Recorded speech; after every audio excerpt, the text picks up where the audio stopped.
कल हमारी एनाटॉमी मुकम्मल हो गई थी। आज मैंने आप लोगों को फिजियोलॉजी पढ़ाना है। इसका बुक का पार्ट बी है जो कि फिजियोलॉजी है।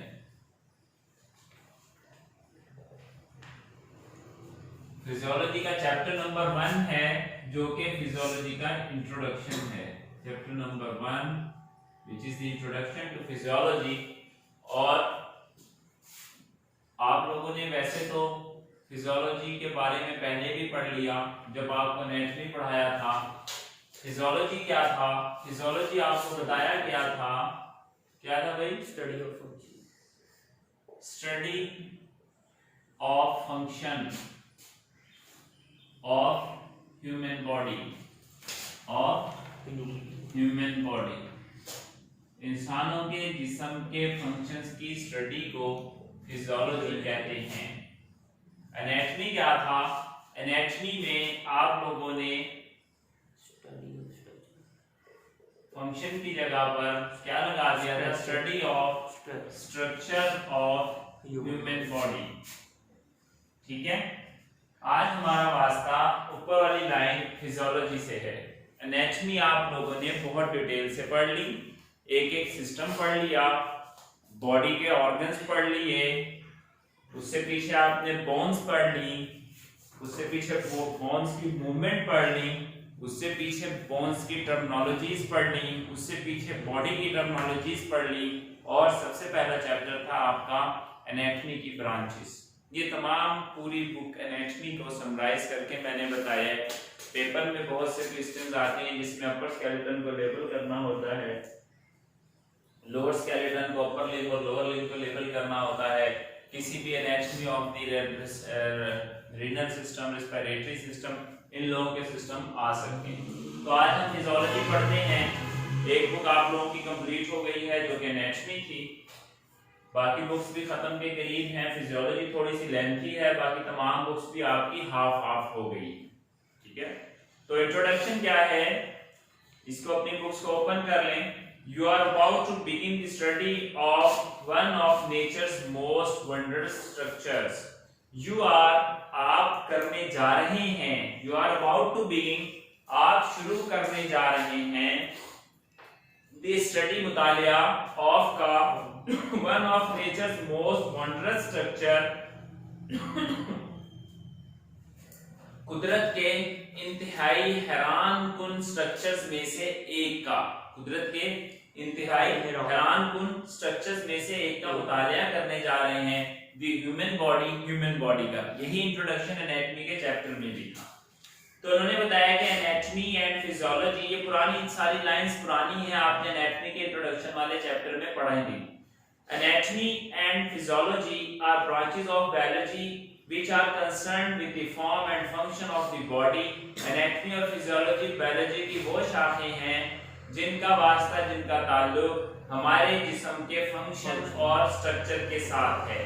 कंसर्न विद द फॉर्म, जिनका ताल्लुक हमारे जिस्म की फॉर्म यानी कि शक्ल, यानी कि शुबाहत, यानी कि बनावट से है, एंड बॉडी स्ट्रक्चर और जिस्म के ढांचे से है।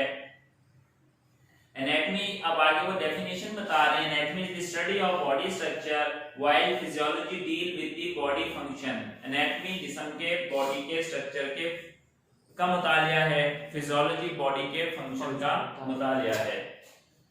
This is how the body parts work to support life, that is how, यानी कि हमने इसमें ये पढ़ना है कि किस तरीके से जिस्म के आज़ा, बॉडी के पार्ट्स वर्क टुगेदर, इकट्ठे काम करते हैं, टू सपोर्ट लाइफ, ताकि हमारी जिंदगी चलती रहे, जिंदगी को मदद मिलती रहे।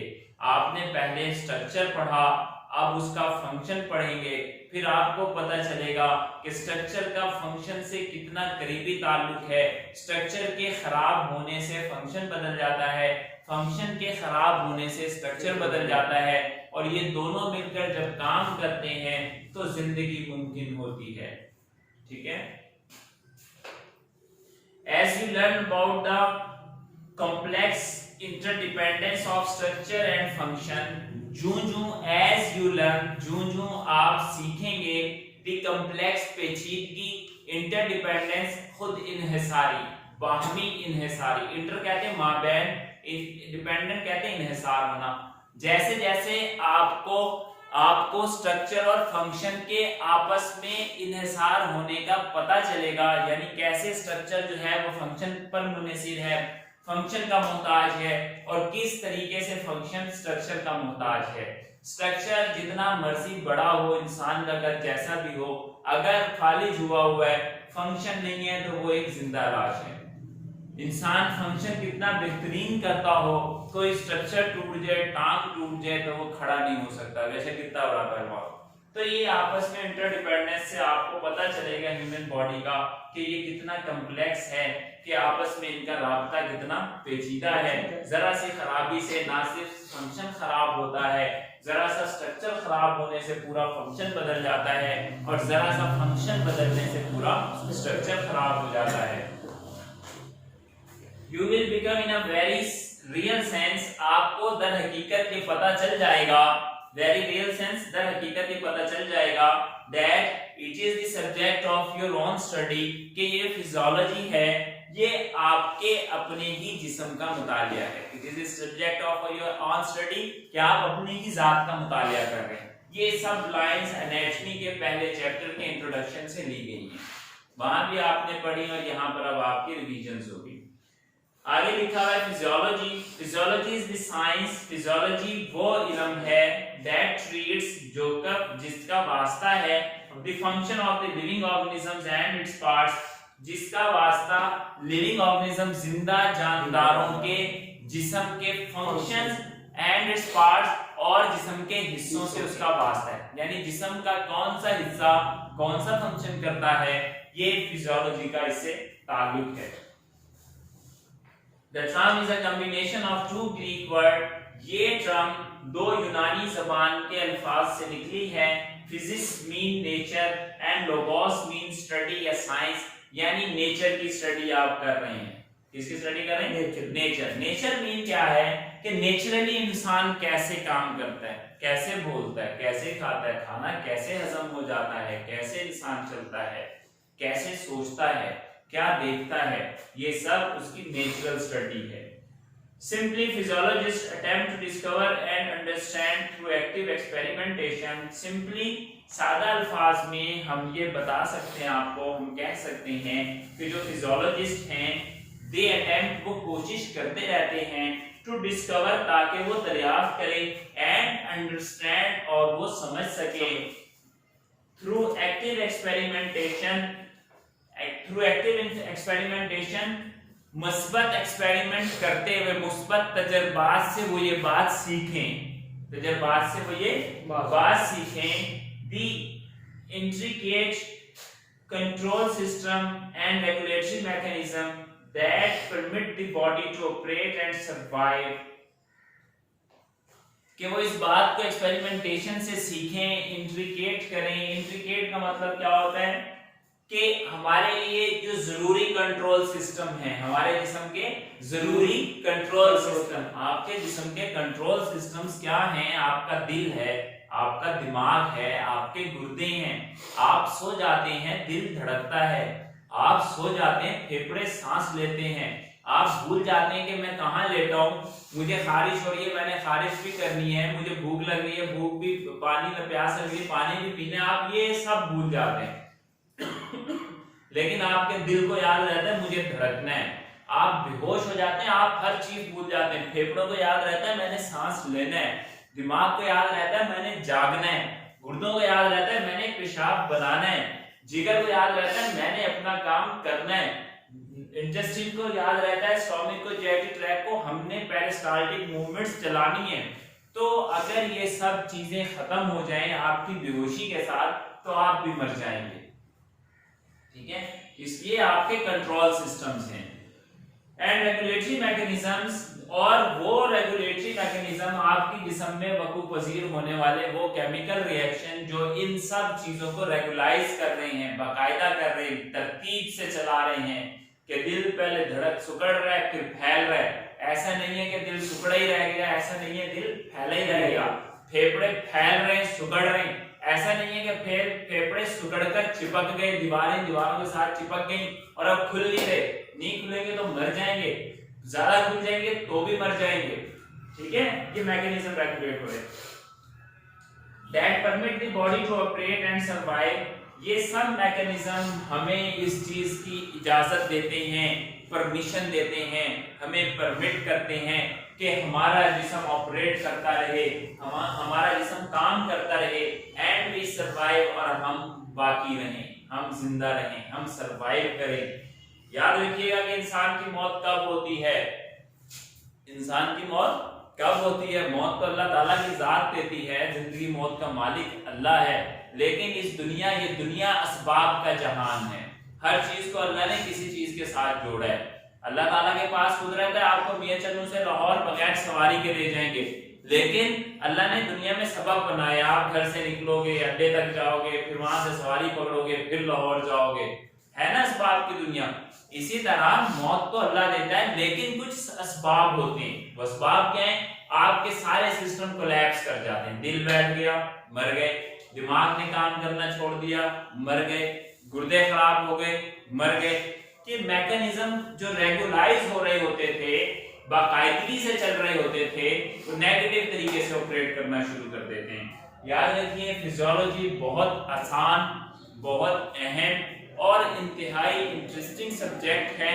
आप अगर मेरे साथ रहेंगे, डेली लेक्चर देंगे और ध्यान से पढ़ेंगे, जैसे एनाटॉमी पढ़ने में कोई दिक्कत पेश नहीं आई, फिजियोलॉजी समझने में भी कुछ मुश्किल नहीं होगा।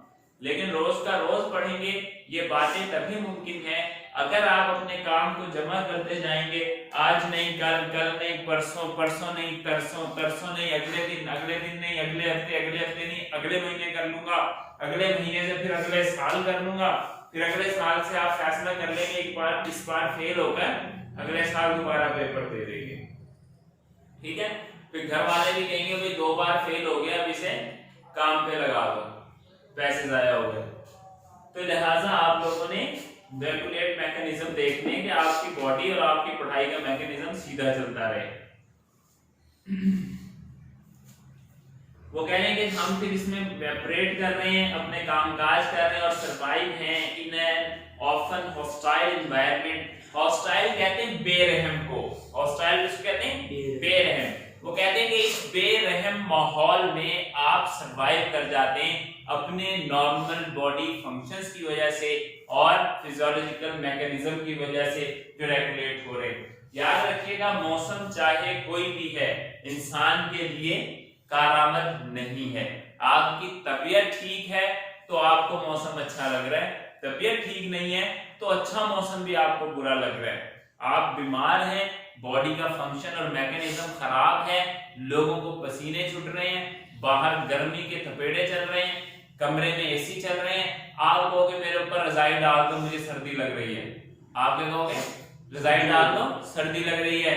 सर्दियां हैं, बॉडी का फंक्शन खराब है, मैकेनिज्म रेगुलेट नहीं है, लोग रजाई में घुसने में, आप कहोगे भैया कपड़े कपड़े सब उतार दो मुझे सेक निकल रहा है। तो ये क्या है? कोई मौसम भी आपके मुवाफिक नहीं है, आपका जिस्म इसको अपने मुवाफिक बनाता है। ठीक है, तो इस हॉस्टाइल एनवायरनमेंट में आपका सर्वाइवल है। एज अ साइंटिफिक डिसिप्लिन, एक साइंसी नुक्ता नजर से, डिसिप्लिन कहते हैं एक पहलू से, साइंस के एक शोबे के लिहाज से, फिजियोलॉजी कैन बी सब डिवाइडेड, फिजियोलॉजी को मजीद सब डिवाइडेड, मजीद शाखों में तकसीम किया जा सकता है अकॉर्डिंग टू, के मुताबिक। नंबर 1 क्या है भाई?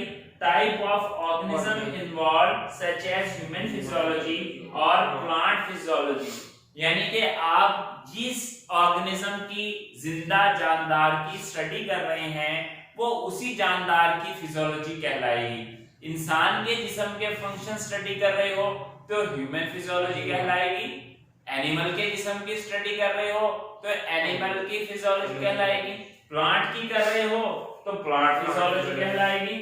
The organizational level studies such as molecular और cellular level, फिर आप जिस भी ऑर्गेनिज्म, जिस भी जानदार, इंसान, जानवर, पौधे, बैक्टीरिया, माइक्रो ऑर्गेनिज्म, किसी की भी स्टडी कर रहे हो, उसके फंक्शंस की, उसके फंक्शन की स्टडी छोटे से छोटे पैमाने से लेकर बड़े से बड़े पैमाने तक हो सकती है। मिसाल के तौर पर आप चलते कैसे हैं, आप बोलते कैसे हैं, आप देखते कैसे हैं, आप नीचे सर करते हैं तो नीचे नजर आता है, ऊपर सर करते हैं तो ऊपर नजर आता है, ये भी आपके जिस्म के फंक्शन हैं। लेकिन ये मैक्रो फंक्शन है, मैक्रो बड़े, माइक्रो फंक्शन नहीं है। माइक्रो फंक्शन देखेंगे फिर आप कहेंगे कि दिल का एक ऑर्गन कैसे धड़क रहा है, और माइक्रो चले जाओगे एक सेल कैसे काम कर रहा है। काम देखना है ना, फंक्शन देखना है, तो सेल का स्ट्रक्चर का फंक्शन देखोगे तो ये क्या कहलाएगा, माइक्रो लेवल पे स्टडी। और सेलुलर लेवल पर सेलुलर लेवल, मॉलिक्यूलर लेवल, यानी अगर आप अभी सेलुलर लेवल में molecules, carbohydrates, lipids, protein, amino acids, ribonucleic acid, deoxyribonucleic acid, इनकी स्टडी करोगे तो मॉलिक्यूलर लेवल हो जाएगा, यानी और बड़ी पेचीदगी में चले गए। ठीक है भाई। तीसरा पॉइंट क्या है, स्पेसिफिक और सिस्टमिक फंक्शन बीइंग स्टडीज, एक खास मखसूस और सिस्टमिक फंक्शन या किसी निजाम का फंक्शन आप स्टडी कर रहे हैं, सच एज न्यूरोफिजियोलॉजी। मिसाल के तौर पर आप पूरे जिस्म की स्टडी नहीं कर रहे, एक सेल की स्टडी नहीं कर रहे, सेल में मौजूद मॉलिक्यूल्स की स्टडी नहीं कर रहे, बल्कि एक सिस्टम की स्टडी कर रहे हो, गैस्ट्रोइंटेस्टाइनल ट्रैक्ट की। जैसे आपने एनाटॉमी पढ़ी, उसके स्ट्रक्चर पढ़े, मैदा, आंतें, फला, इस तरह इस मैदे के काम को, आंतों के काम को, खुराक की नाली के काम को जब आप पढ़ेंगे तो ये जीआईटी की फिजियोलॉजी कहलाएगी। दिमाग का आपने स्ट्रक्चर पढ़ा, आपने रीढ़ की हड्डी का स्ट्रक्चर पढ़ा, जब इसके फंक्शन पढ़ोगे दिमाग के तो इसको न्यूरोफिजियोलॉजी कहेंगे, और स्ट्रक्चर को न्यूरोएनाटॉमी। ठीक है। इसी तरह आप रेस्पिरेटरी सिस्टम की एनाटॉमी पढ़ी, इसके साथ अगर आप इसकी फिजियोलॉजी पढ़ोगे तो ये रेस्पिरेटरी फिजियोलॉजी कहलाएगी। और कार्डियोवैस्कुलर सिस्टम की आपने एनाटॉमी पढ़ी, जब कार्डियोवैस्कुलर सिस्टम के आप फंक्शन पढ़ेंगे तो ये कार्डियोवैस्कुलर सिस्टम की फिजियोलॉजी कहलाएगी। ये आपका चैप्टर नंबर 1 है, जो कि आपका क्या है भाई, introduction of the physiology. Physiology क्या है, फिजियोलॉजी फंक्शन है, मैंने आपको सब डिटेल से बता दिया। अगर किसी स्टूडेंट को समझ नहीं आया तो प्लीज मुझसे दोबारा पूछ ले, बिकॉज अगर आप चाहते हैं तो मैं अभी सेकंड जो हमारा चैप्टर है वो सेल है, मैं वो इंशाल्लाह कल से आपको पढ़ाऊंगा। और अगर किसी भी स्टूडेंट का कोई सवाल है प्लीज आस्क क्वेश्चन। आज के हवाले से कल का कोई क्वेश्चन है जो आप नहीं पूछ सके या घर पढ़ा कोई डिफिकल्टी हो तो आस्क द क्वेश्चन। ठीक है, ये आज हमने आपको इंट्रोडक्शन दे दिया फिजियोलॉजी का।